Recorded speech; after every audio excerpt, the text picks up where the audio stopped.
Good evening, everybody. And I hope, I'm sure, everybody had a wonderful Pesach. I hope the matzah tasted good, and the knedlich tasted good. And we had a big aliyah,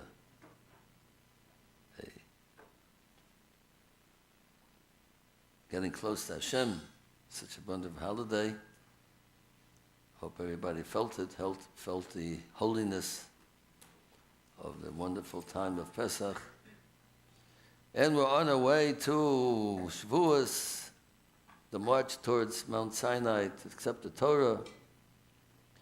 Some past years, sometimes we used to talk about every week at great length.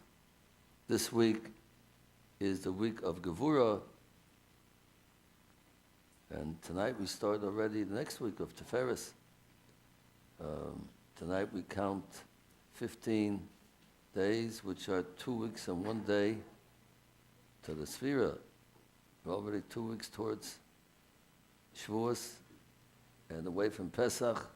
Well, we'll take Pesach along with us. We don't go away from Pesach.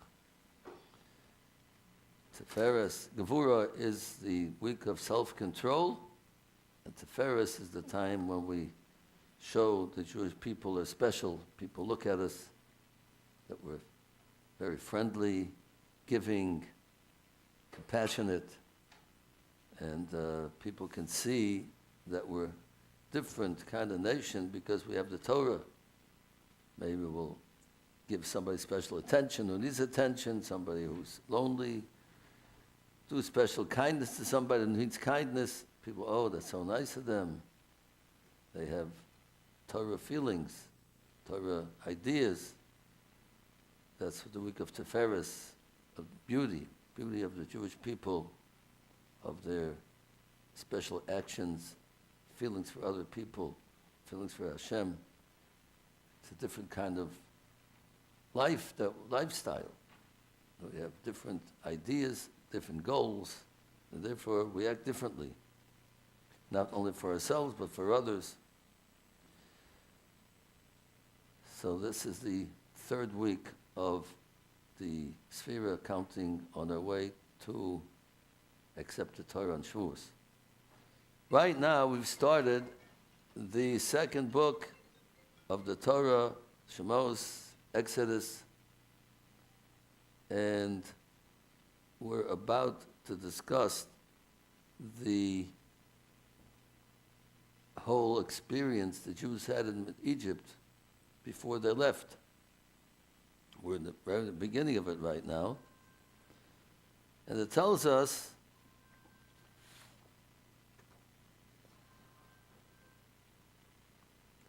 number one, a glossary sheet.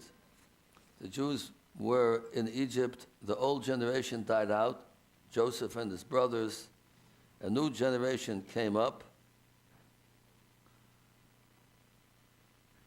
And the children of Israel, paru, to quote the pasuk, the Torah itself, they were fruitful,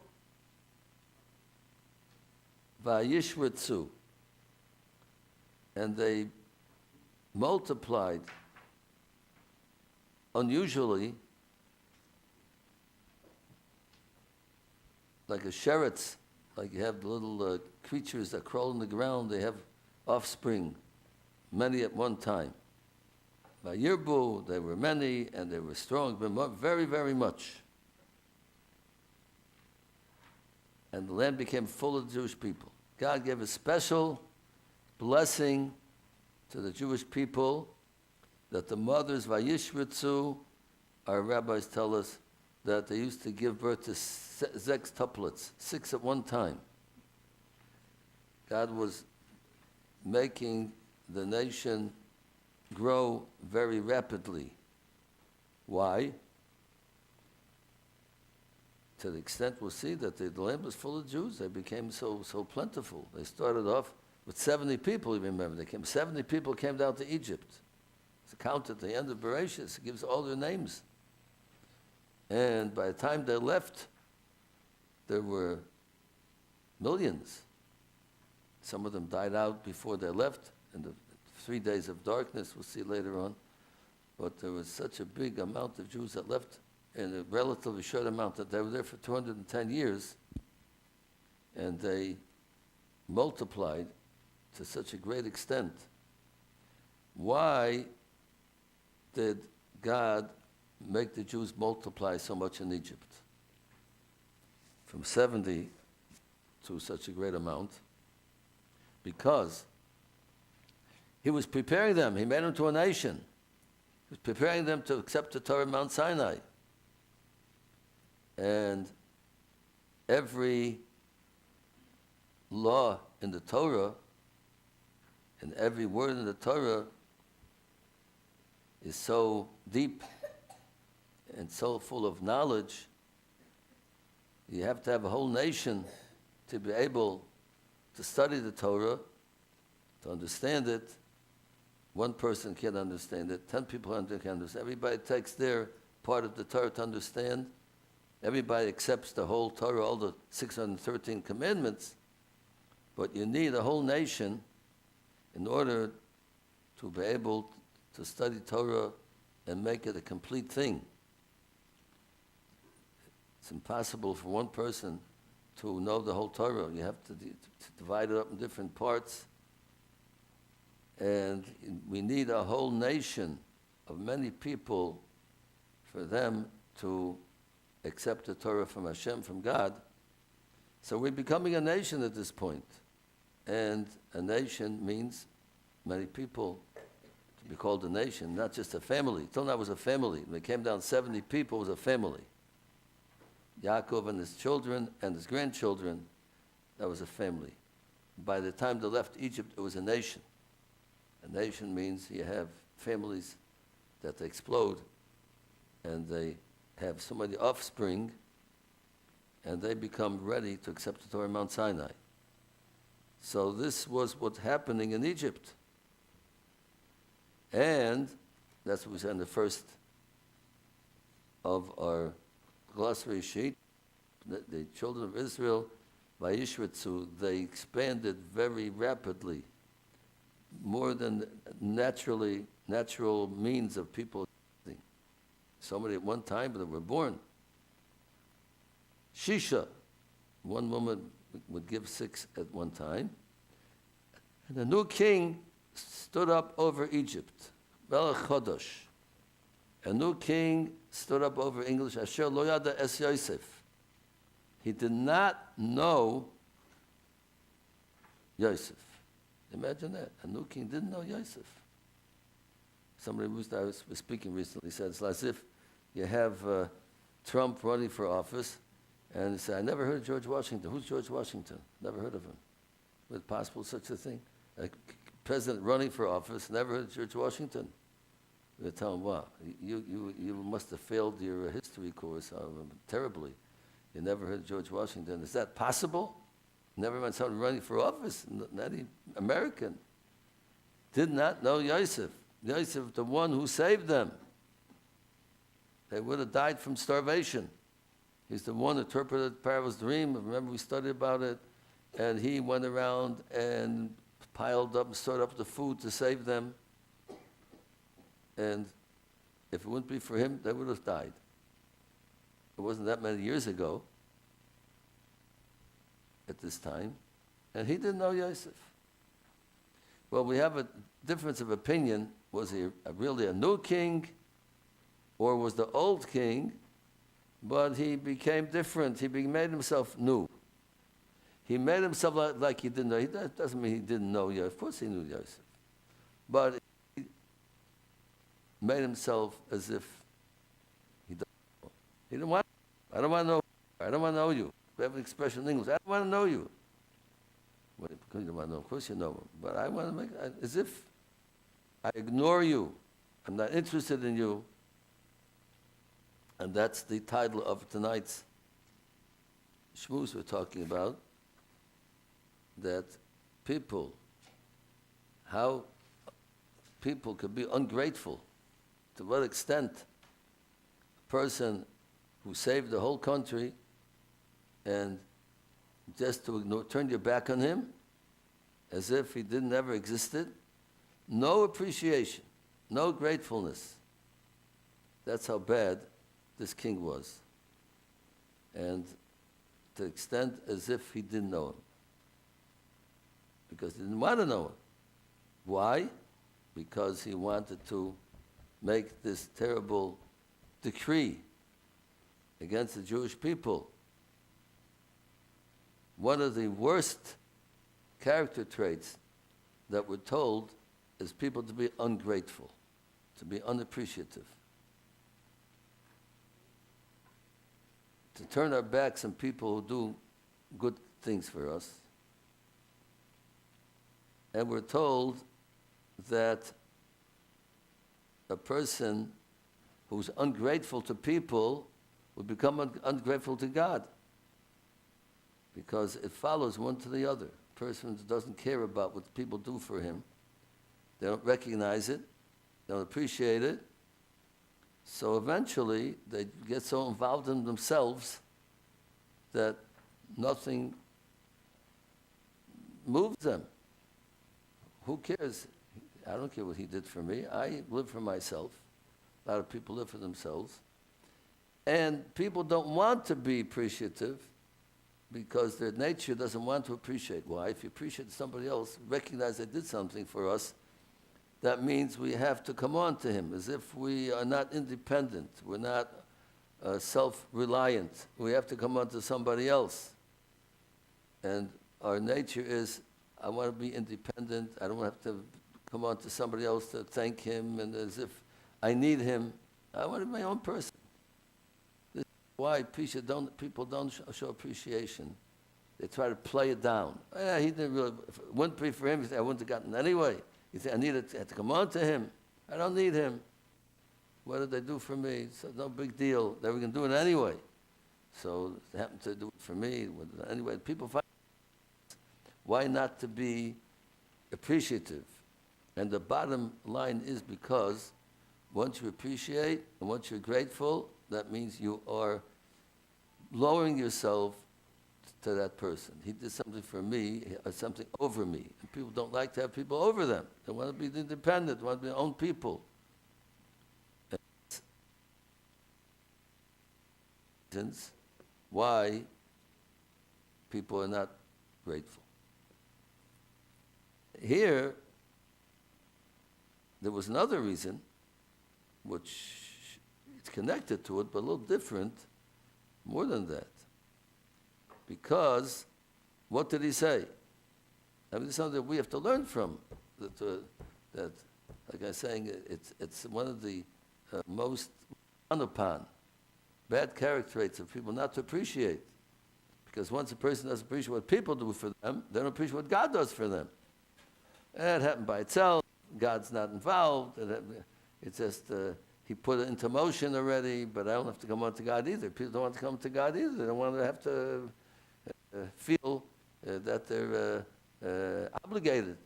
If they realize God is giving them everything they have, they're obligated to him. They have to keep his laws. So I don't want to do that. People want to be free. I want to do what I want. If I recognize that God is giving me everything that I have, my life and my food, that goodness that he gives me, I have to listen to what he says. So I don't want to listen to what he says. So people, once they become ungrateful, they become grateful to God, like Paro. Later said, here he said he doesn't know Yosef, and later said, who's God? When Moses came to him and said, let my people leave, he said, who's God? I don't know who he is. Because once you are ungrateful to people, you become ungrateful to Hashem. So here, what Paro had in mind over here, he said to his nation, Am Yisrael Rav Atzum Mimenu. The Jewish people are greater in numbers than us, and they're stronger than us, and we are in danger.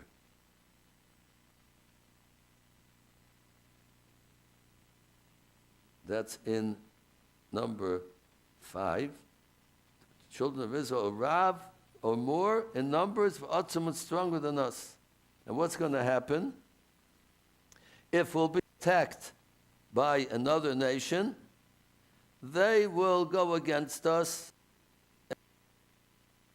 to us, and they will join our enemies and overcome us, throw us out of the land.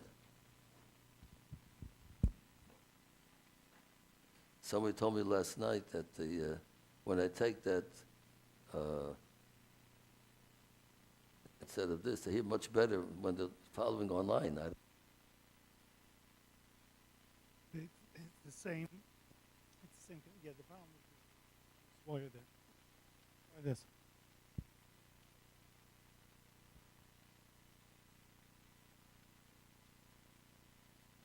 Can you hear me? Okay. I know it's not working also. It's not working.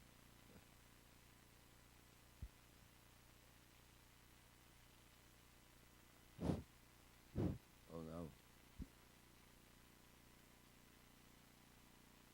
That was not nice for Paro to say that. It's as if the President of the United States would get up and say, there's so many Jews around, or the governor of New York would get up and say, there's so many Jews in this state, and the mayor would say, some Jews in this city, that they're going to rise up against us and have a rebellion and go against us. That's not the Jewish people, and that's not the type of people we are. We're very loyal to the country that we live in. It never has happened in the history. The Jews have been in all different countries. They're always loyal to the place that they live in. They always appreciate it and show their appreciation by keeping the laws and being very fruitful and giving and supporting every nation, every city, every state that they live in. It's not the way the Jews to rebel and show that we want to join enemies. That was like ridiculous, and the Jews never do a thing like that. But this was the accusation of the king of Mitzrayim, telling his people, because he wanted to incite them and get them against the Jews. So he made up this false idea that Jews will rise up against us. There's so many of them, they're so strong, so influential, that they're going to join our enemies and we'll be thrown out of the land and they'll take over. So we got to do something about it. So what they could have done, the king could have said, let's go and take the army and go and kill all the Jews. And kill them out. He said, no, we have to be wise. If he said a thing like that, it wouldn't work. Even though Hitler did it, but he also didn't do it so openly. He sent them away on the trains, as if who knows where they're going. He didn't go around killing people, because people in the that are half decent in the country wouldn't stand for it. You go, people that they remember Yosef, they remember what they would have done for them. You can just get up and say, let's go and kill them out because they're going to rise up against us. He would get a lot of flack from his nation. We have to do it with chachma. We have to do it with the sly,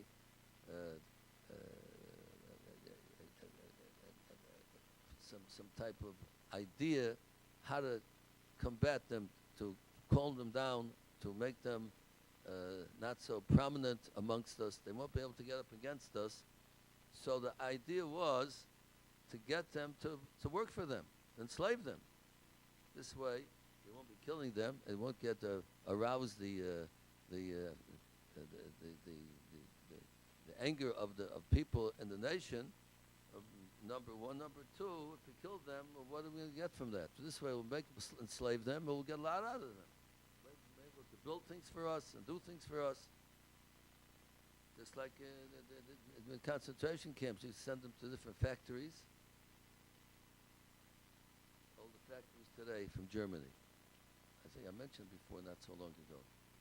All of them were slave laborers for the Jews.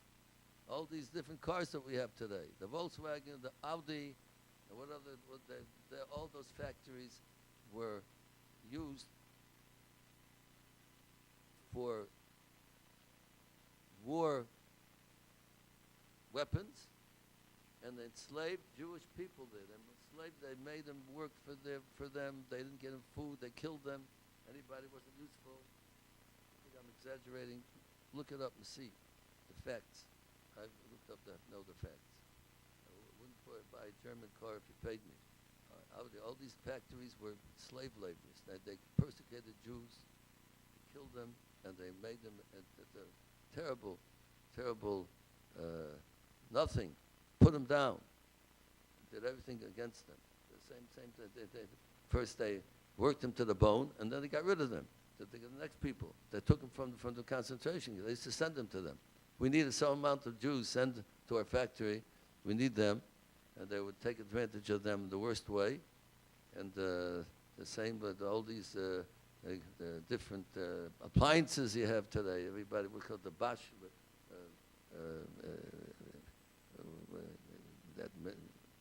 food processor. That factory, they did to Jews, you wouldn't believe it, how they treated Jews then. Slave labor. And people, that's the best one, you got to buy that.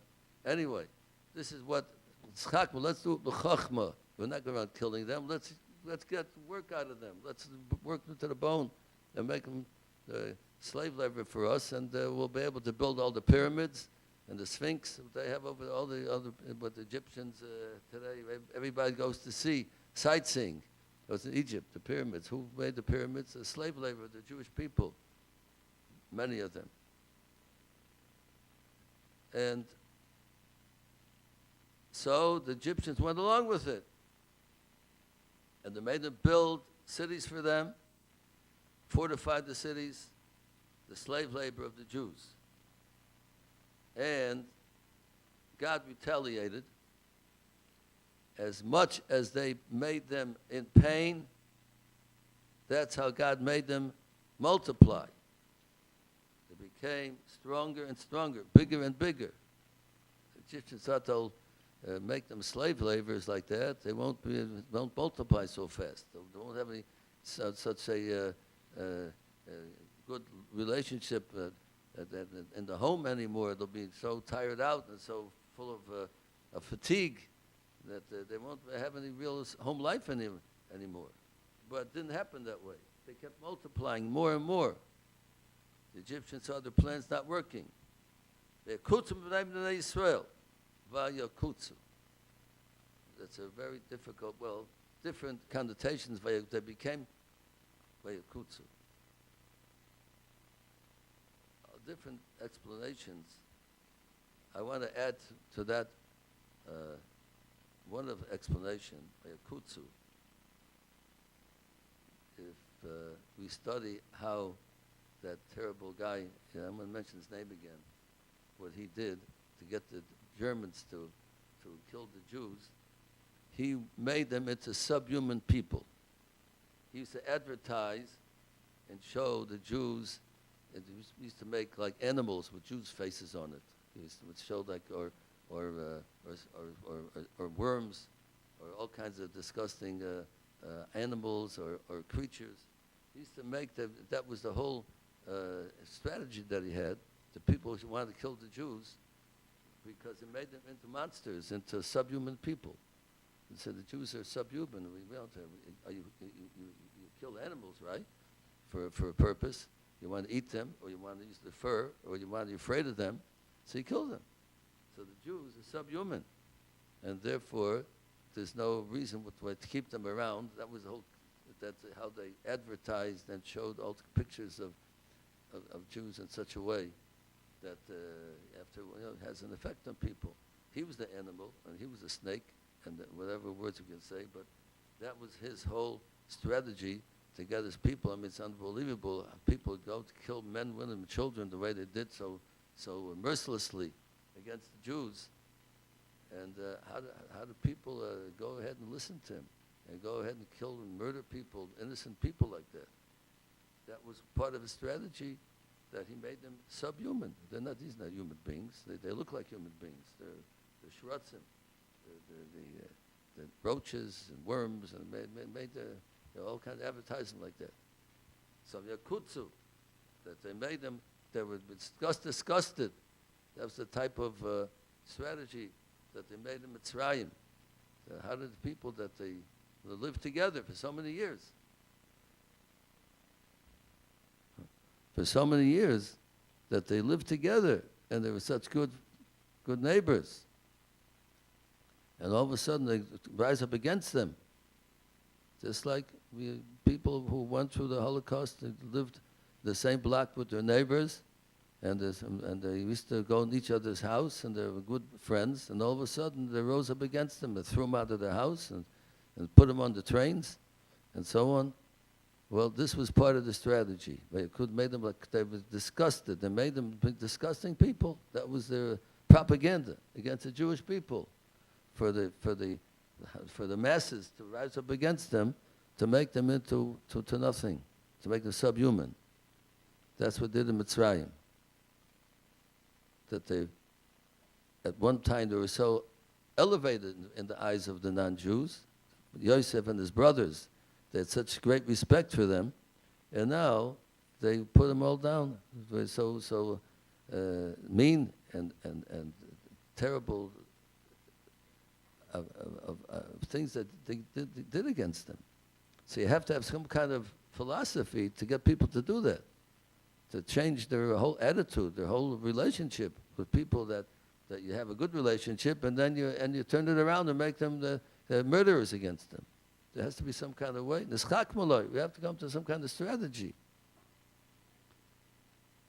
So this was what's going on in this ongoing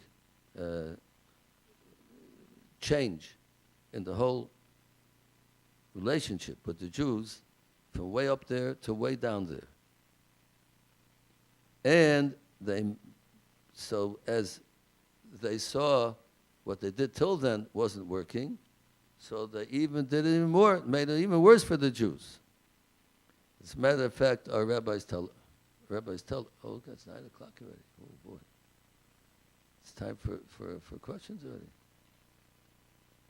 I'll just maybe just one more thing that they get the Jews to work so hard. They made a contest. They had a contest that whoever makes more bricks gets a prize. They told this. So everybody was before in the beginning of the whole mean rule of laws that they made against them. They made a contest. Who will produce the most bricks? So they got all the people involved in the contest. Everybody tried. And big prizes they gave for them. Then afterwards, they kept a count of everybody, and they said, you can make that many bricks. We see now you have to do it every day, because we see that you can be able to that many bricks that you did. That was one of the tricks they got them to make. See, they'll do their best to give them a nice prize for making bricks, and then once we see we can do that, so now I probably didn't give them the prize either, probably, but now they kept a book of the amount of bricks that they made, and they forced them to make them every day the same amount of bricks. So this was part of ongoing what's happening in Mitzrayim at the time. So now we have some questions here. Excuse me. We have some online questions. I'm sure we have questions in the room. So, who's throwing out the opening pitch? Okay. Wait, you gotta wait. I was.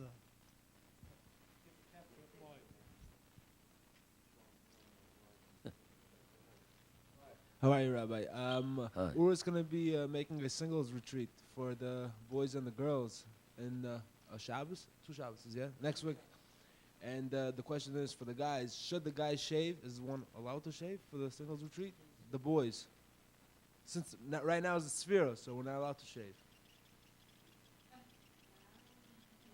So since it'll be the Shadchan's weekend, Shidduch weekend, Okay, let's explain the question.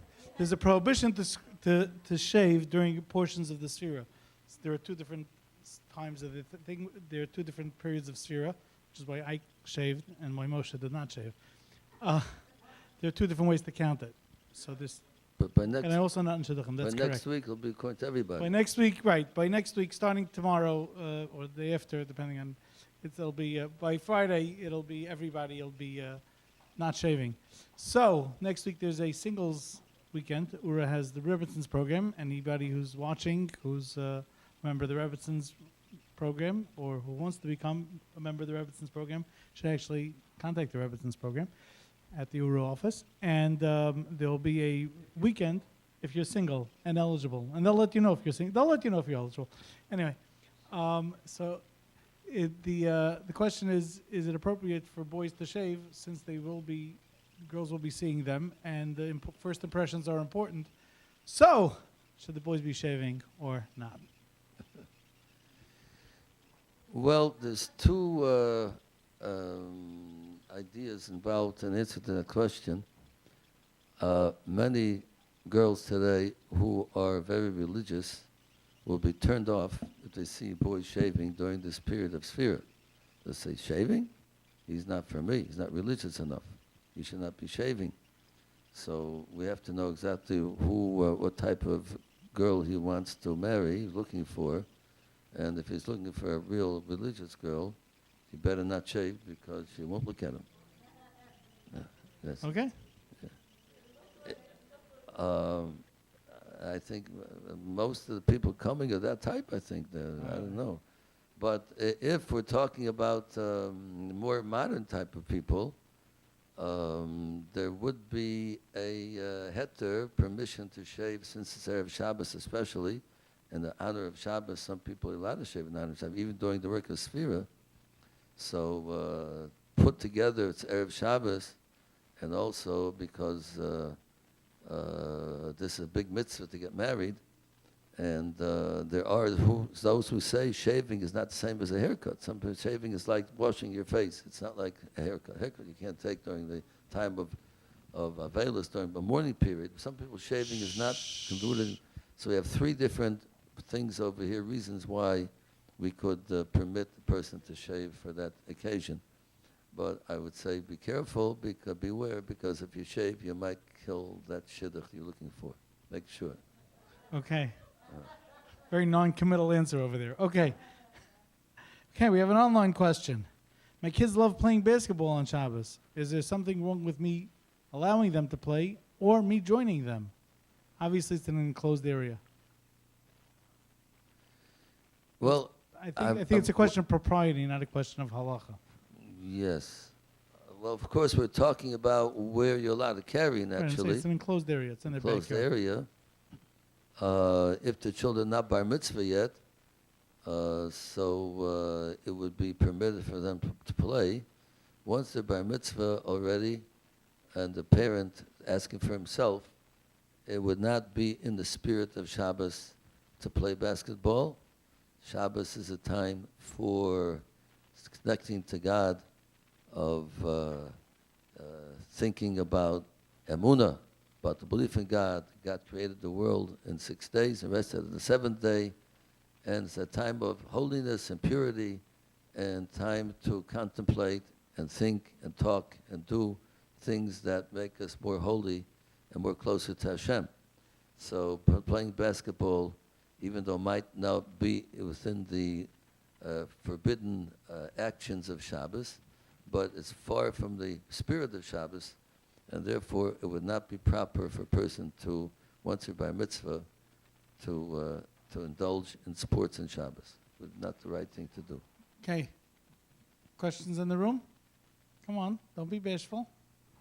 All our regular questioners are suddenly stunned into silence. It must be the matzah. Oh, it's the popcorn. They're busy eating. Okay. We're going to have to stop serving popcorn if they don't ask questions. I was just curious, if a woman walks in late to shul, is it preferable for her to try to catch up on her own or just to continue wherever the minyan's up to on Shabbos? Okay, this is a question about women. I don't know if Rabbi Mintz wants to go into about men. Come late to shul on Shabbos, and the minyan is holding at Kriya Shema, at the Shema. That's where the congregation is holding. Should they start there, or should they try catching up? What should they do? Well, I myself was wondering why you mentioned a woman. Well, how about if a man comes late to shul? I imagine what you mean is because certain parts of the prayers women are not as obligated as men, so it might be different. There are specific laws for those coming late to shul, what to say and how to catch up. Certain things you're allowed to skip to catch up, certain things you cannot skip to catch up. You have an article sitter, it's in the back. Oh, really? Have Yeah. it? It's all listed there. Of the laws or the daven The itself? laws and the priorities. Yeah, so I mean, it's in Shulchan Aruch. That was not a business park, that was the a Code practice. of Jewish laws, it's discussed, and in back of the art school, it's taken from the Code of Jewish laws. Right. To know, It's just practical for the people. If they have such a sitter, they have where to look. yeah, So much. so you'll be able to look over to see what the laws are. But saying it very briefly, certainly the laws in the morning, because of Shachar, should be said, and if you're way behind the tzibur, that you say Baruch She'amar and Ashrei and Yishtabach, and then, but afterwards you have to say everything. You can't skip anything after that. So, of course, in Shabbos you also have to say Mr. Shalom Shabbos, Hoidu, and Nishmas. Those have to be said also. So it's a little it's complicated to go into it in this forum that we're talking about over here. But if it's in the back of the art school city, it would be advisable to take a look over there, and it explains exactly what you could skip and what things you cannot skip. The best thing is to come on time and not to have to skip. Right. But sometimes it's impossible. If you have small children or you have certain obligations, a woman might have to do certain things on Shabbos to get ready for Shabbos. So whatever it is, if whatever good reason a person came late, there are definite laws what you can and what you cannot do. Yes. Okay. We have a lovely poodle that's been part of the family for 14 years, and they're kind of old, and the poodle's kind of old. The person would like to know the poodle is not doing very well, and they'd like to pray for the poodle, and they'd like to know the appropriate way to invoke the name of the poodle when they're praying for her. Well, it's not different than anything that people pray for money, people pray for food. No, they wouldn't know how to say the poodle's name. That's their question. Is it poodle's name? Yes, they're saying a prayer for the poodle. They wouldn't know how to say their name. Oh, that's the whole. That's the whole.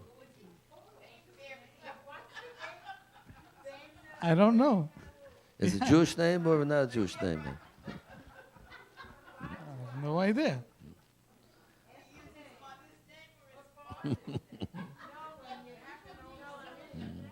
Okay, this person's asking a serious question, so can we answer them? I would say that to say to God, my poodle, that's enough. No names. No names. Yeah. Kelna Rafon Allah. Okay, I think that's the answer. Oh, Angela, you finished your pop? Oh, no. Good. I have a stupid question, like as usual. Last Sunday, I went to Lakewood for engagement See your party. therapist. You have to build up your confidence. So we went to engagement party to Lakewood, and I find out that in a religious tradition, they told me it's a tradition, but they didn't explain to me why. Instead of the ring, engagement ring, girl gets engagement bracelet. Why? Okay. I think there's some miscommunication and misexplanation here. The girl was given a bracelet at her engagement party, so she wants to know why they don't get an engagement ring, but they get an engagement bracelet. And I don't think. I'll let Rabbi Mintz. Well, what happens is like this, that at the time of the young man proposes to the young lady, it happens pretty fast usually, in the 2-3 weeks, maybe less than that.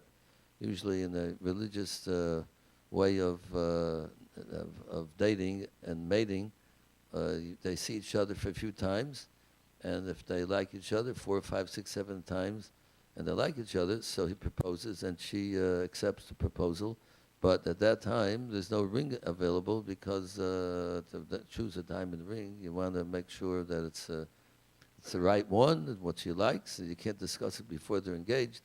And maybe it's a money problem. You have to make sure they get all the money to buy it. So when they get engaged, just to show some kind of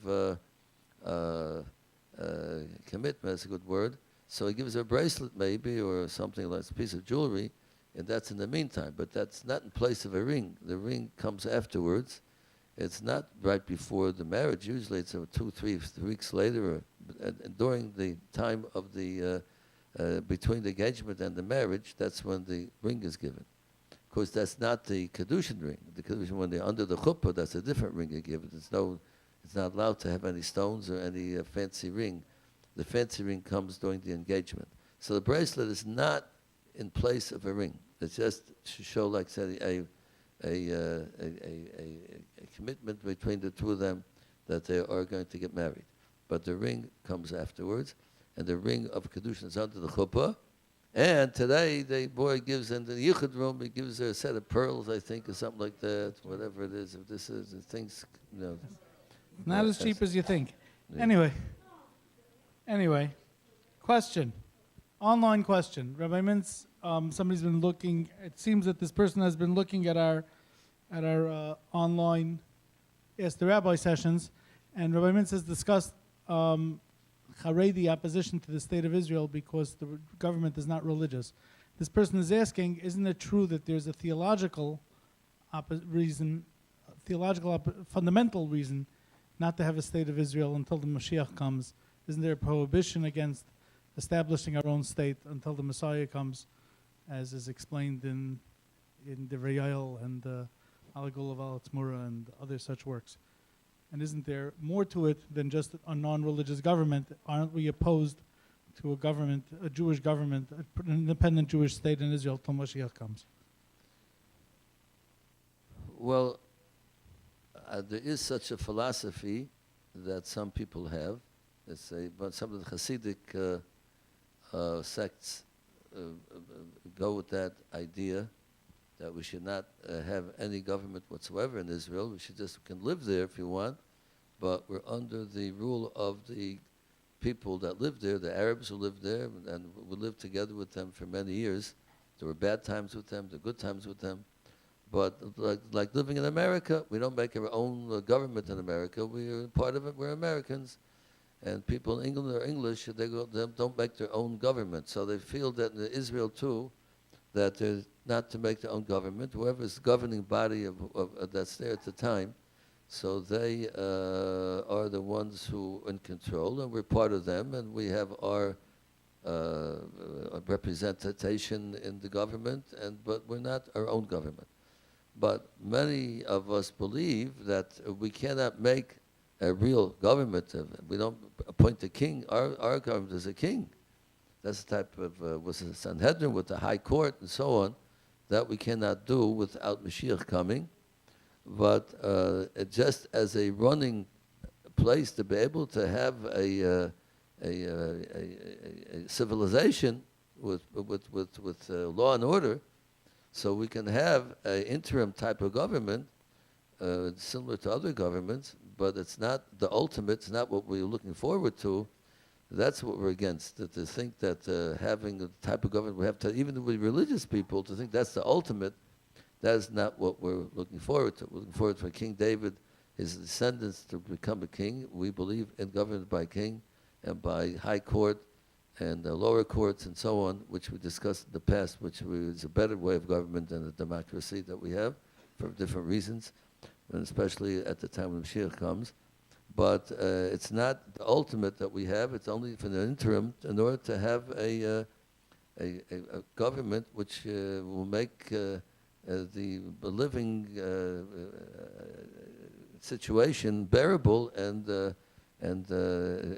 pleasurable to the people living there. So you have to have a government with a police force and representative, and in the meantime, till Mashiach comes, that we'll get to have a government that we want. So that's and some say not even that we shouldn't have when it's not in place. If that's not the real thing, so what are we doing it for? That's not a Jewish thing to make that type of government. And some people say, well, in the interim, We could have such a government until for law and order, and then when the Mashiach comes, we'll have the real thing that we really want, what Hashem wants us to have. Okay. Questions in the room? Oh, wait a second. Before, first a word from our sponsor. While we get a new battery for the mic. How long should I talk for? Just a quick change up for next week. We're going to have, instead of, we always have the opportunity to ask the rabbi. Next week we're going to do as we do in the zone many times, where the rabbi is going to ask us questions. And if you know the answer to the questions, there's going to be really expensive prizes and cash being given out. I don't know. We have different things that we're going to be giving out. Some things will be worth almost $100. And big prize. So you should tell your friends and bring everybody in.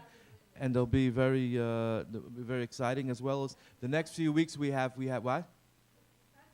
Yeah, I'm saying, so get yourself, make sure you have Google under the table, and you have all kinds of things to bring, all your Talmud Chacham that you need to bring with you, because I don't know the answers. You have to sit next to Rabbi Rafi. Questions on the Torah. Torah questions. Torah questions. And we'll be giving out serious prizes. So please tell everybody. We'll hear more about it this week. As well, over the next few weeks, there'll be all kinds of exciting things. There's going to be sushi and soft ice cream night. There's going to be cheesecake tasting night and all kinds of things coming up. Rabbi Biederman will be frog singing again night, and we'll be... Yeah. We do have an update on the frogs. The Bobrishers tell us that the frogs are doing very well, thank God. And we're just switching the battery on the mic.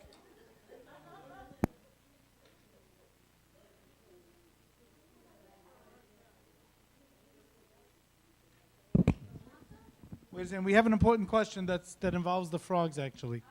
An audience question, so if we could just get to that for 1 second.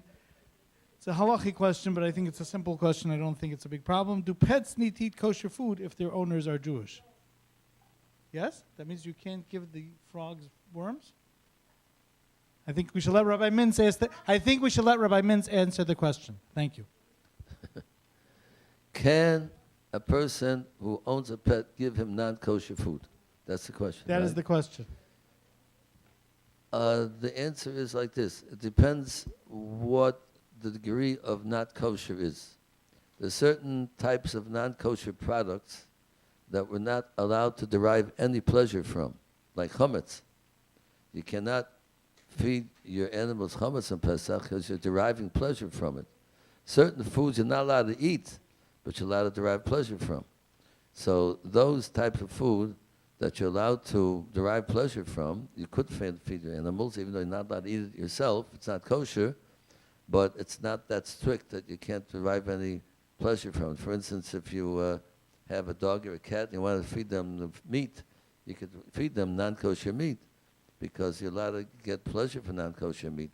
You're not allowed to eat it, but you're allowed to sell it under certain circumstances and make business with it under certain circumstances, but you can't eat it.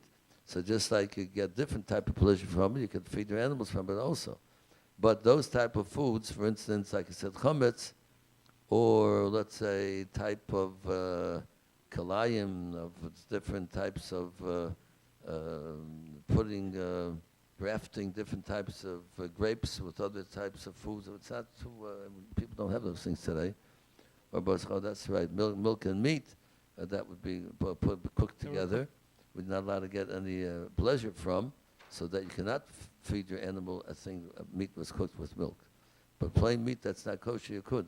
So if you have any question of, besides the things that we mentioned now, you have to ask your rabbi which things are not allowed to be eaten, but you could get pleasure from, which things you can't get any benefit from, that you cannot feed your animals. Okay. You answered the question? No, that's not the answer. Anyway. Okay. Anybody else in the room? Questions? Oh, you got a question. Rabbi, is there anywhere in the Torah or any other books, do we have a prophecy of, how should I say it, like the end time, or I don't know, Gog and Magog, Armageddon, anything like that? If we do have that, I wasn't here, I don't know. If we do have that, which book and what exactly it say? Okay, the question is, do we have a tradition, a prophecy about Armageddon, the end of days, Gog and Magog, and what does it say? Where is that found? And when is it happening? What do you mean by the end of time? The end of days. The Gog and What's Magog. supposed to happen? The world to turn into nothing again? Well, the question What is does that what mean? end of What does end of days? day- The what do you mean question by is, end what of do you mean by days? end of days? That the world is going to stop functioning? That the world is going to change? The world is going either one or the other. Which one would it say? Well, the world is going forever, and it's not going to all of a sudden turn back into nothing like it was in the beginning of time. There will always be a world. Of course, it's going to be much different. The world to come, there are different degrees what's happening in the future. First, Bias HaMashiach, when the Messiah becomes Messiah. Mashiach comes from the word Messiah. Mashiach means the anointed one, the king coming from the house of King David, a descendant of his will be Mashiach, a person, a man who was born from a father and a mother. It's not some kind of Shemaim coming down, some angel. Mashiach will be a person, and he will be very great. As the Rambam tells us, almost as great as Moshe Rabbeinu, and he'll be recognized by the world, by the Jewish people and by the world as God's messenger to the world, and he will teach people and guide people into the truth of what we're here for, what we're living for, serving God, and that will be a guiding light for people to live for a certain amount of time. After that will come Tchias HaMesim, when the dead people will come alive, those people who are worthy of coming alive, who are God-fearing people when they lived in this world, they become alive, and that will lead us to the world to come. Whether that would be with our bodies, without our bodies, but our souls for sure will live forever. And the world to come will be a spiritual world, not a mundane physical world like we're in today, but it'll be very spiritual. And whatever we have today, which is mundane, the physical, will become much greater, much more spiritual, pure, and holy world that we'll live in forever. So Okay, I think the question was really about a war that precedes this, or some major calamity. a war we're talking about? Well, some people say the Second World War with the whole Holocaust was what we're talking about, but we don't know exactly if that was it. Probably not, but we're not sure. And we're told by the prophets, many of the prophets are prophesizing about a world coming up.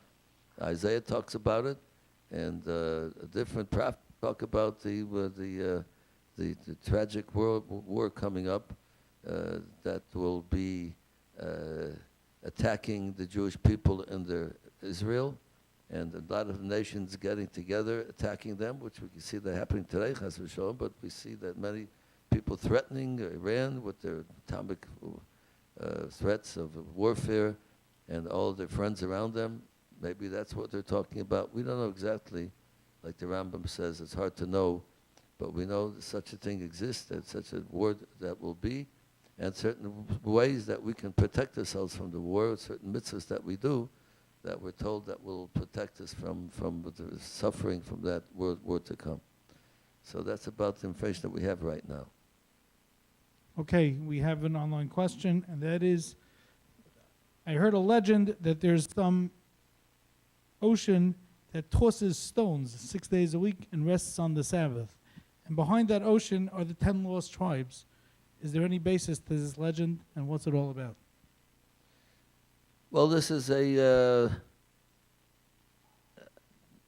you want to call it a legend. The question is it a legend? I mean, it seems to be a given. It's a legend. There is a basis for it. There are certain writings about it. The Kon Sambatyan, the river that separates us from those people, the 10 lost tribes. And there are sources for it, but it's not in the written law. It's not in the oral law. So we can't say that it's for sure that it's true. And we're not sure. It's certain sources that are not totally reliable, but they're not reliable necessarily. So we're not sure if that is the fact or not, that these people are living still today, the 10 lost tribes that were driven out of their homeland about 50 years before the destruction of the Second Temple, and they were driven to other lands. And do they still exist? Or are they someplace? Or they got assimilated or destroyed? We're not sure. But we know that they will come back in the future. How will they come back? We discussed it a few weeks ago, because amongst us, Many of the 10 tribes are existing because not all of them went to Golos. A lot of them took refuge by Judah and Benjamin. Those are the two tribes, branches that were left until the destruction of the temple. So most of us come from those two branches, from Judah, Yehuda, and Benjamin. But many of the other 10 tribes, branches, came together with the Yehuda and Benjamin, and they are amongst us today. So when Mashiach comes, he's going to tell us who is Reuven, who is Shimon, who is Yehuda, and Yisachar, and Zvulun. So they could still evolve from the people that we have today, even if we don't find them where they were driven to. So we know for sure they're going to come back one way or another. But this, what was mentioned here, they call that legend. There are sources to it. We're not sure how true they are. They might be true. Okay. Anybody else with questions besides Rabbi Rafi?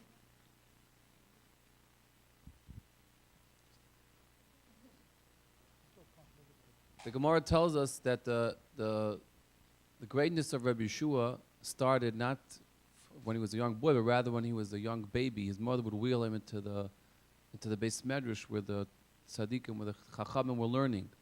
Is it recommendable today for a mother or father to either wheel the child to the Beis Medrash so he should hear a Torah shir, or should he play them like audio, like from the computer, to play him a Torah class or something of that? And would this work for secular also? Like if someone plays like some Khan Academy from like the web, like some for education, like for math or for science, would that have an effect on the baby? Question is, double-headed question. First question is it recommended for people to take their child to the study hall? We're told that the great Talmudic sage, Rabbi Yehoshua, his parents were to be praised. His mother was to be praised because she used to take him to the study hall to listen to the scholars even as an infant. She'd take him there so he'd hear the scholars studying Torah. So should people be doing that? And if people want their kids to be outstanding in mathematics or science, should they be playing lectures for their kids to listen to? Well, definitely we do that today. We bring our children to the shul, and especially on holidays. And we have Kol HaNorim and Simchas Torah. We put them under the talus. We read the Torah. We bring all the kids and the babies under the talus, and we feel that's going to have a good holy effect upon them. We bring them to a holy place. We do that, and certainly worthwhile.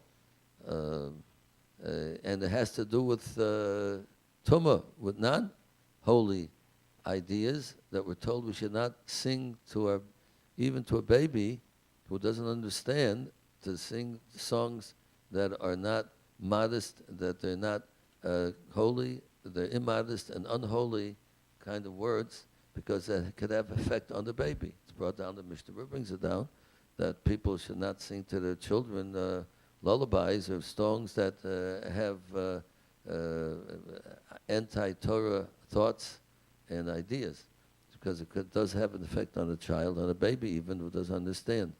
So that the words of holiness have an effect, and the words of unholiness have an effect. Math and science, it's not holy, it's not holy, so that wouldn't have any effect on the child. Things that are holy have a positive in one direction or the other, that has an effect. Things that don't have parif, call them, and not holy, not unholy, they don't have no effect. But in a holy place, or holy words could have definitely effect on babies and children and people. Okay, closing question from Rabbi Eliyahu Mintz. It's not from me, actually. It's from the WhatsApp group. And it's two similar questions. From where? From the WhatsApp group. One is from Rabbi Usher Maskowitz. Is listening to a cappella music permitted, and is it in the spirit of Sphira? And the next one is from Rabbi Eli Bohm. They probably don't want me to mention their name. Is eating a Passover pizza or bagel permitted, and is in the spirit of Passover? So both questions are whether or not they're in the spirit. Is in the spirit of Sphira and in the spirit of Passover.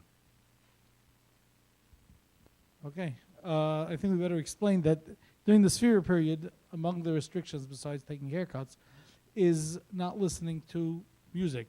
Certainly not music by instruments. So some people, but one is allowed to sing. So there is an industry of a cappella music where people do vocals with harmonies, extensive harmonies, and fake beats and stuff, and there's all sorts of music available that's a cappella. Question was, is it appropriate, is it in the spirit of Sphira to listen to that music during this period? Well, I don't remember hearing. It sounds like instruments. Or was it No, sound? it's not instruments, it's just vocals.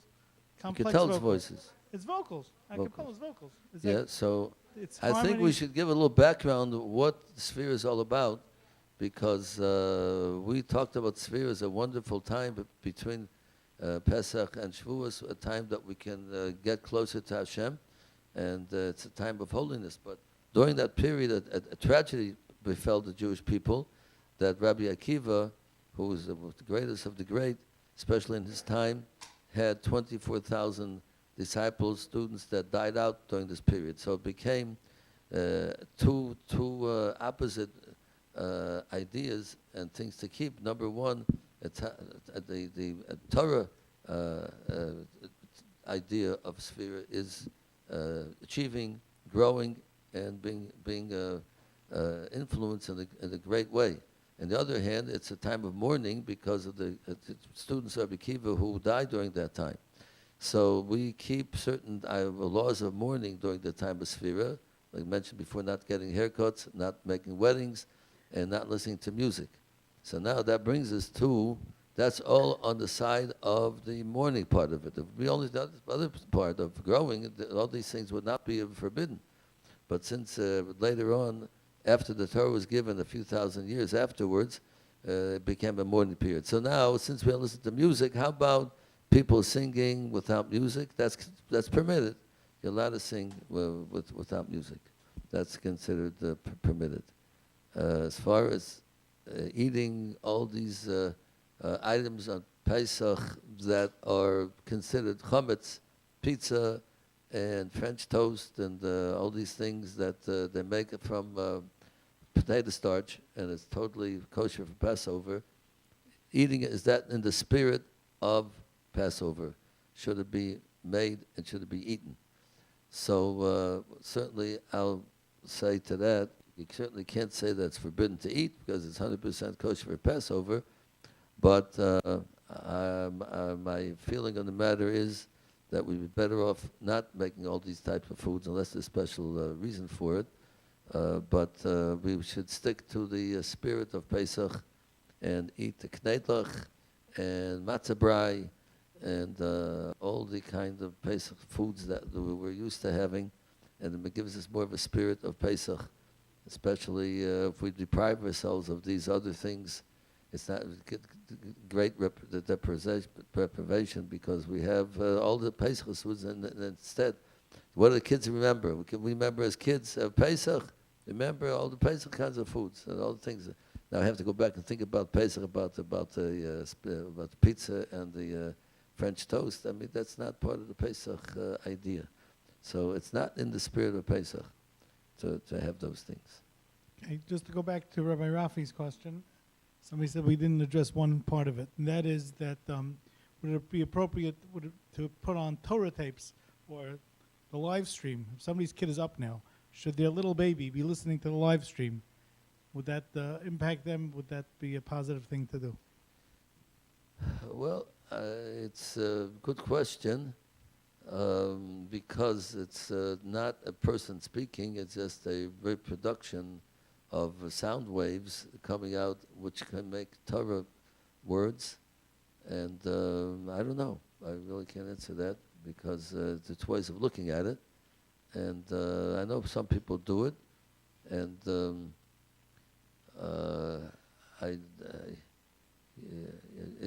it makes sense that the words come out, there's holiness to it, since a person thinking about it, certainly it's Torah thoughts that he has, but it really it's just causing him to have those thoughts. I can't answer, I don't know. Okay, we're going to go with one last question, even though we're already well into OT. You were speaking about appreciation. If someone says Oh, you were listening. Very good, thank you. if someone I was, says somebody's listening. Okay. if someone says they're going to pick you up and give you a ride home, and they don't show up for 4 hours, you get disappointed, you're hurt, you're angry. when they finally show up, whether they call you or they don't call you, should you still appreciate the bride? There you go. Somebody's doing you a favor, but they hurt you on the way.